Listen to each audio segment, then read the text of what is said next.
Ayan mga buddy, pang last ko na exercise ni para sa akon nga chest, sa lower part ng akon chest. Ginobra ko ni mga mga 12 repetitions in 3 sets.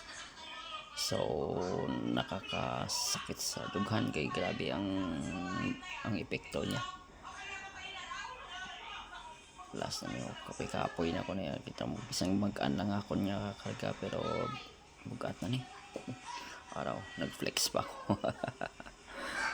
Okay, sa mga friends ko dito sa Banwasang Maasin yung gusto magpa-bodybuilding o mag-bodybuilding kag mag-body conditioning sa panahon nga nakakapoy nila halin sila trabaho diri sa Banwasang Maasin sa Barangay Tubang pakadto sa Layog sa puntas ng Taytay.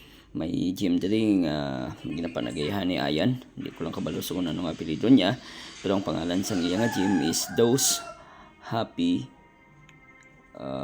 gym. Hindi ko nalipat ko sang pangalan bisa Dose siya.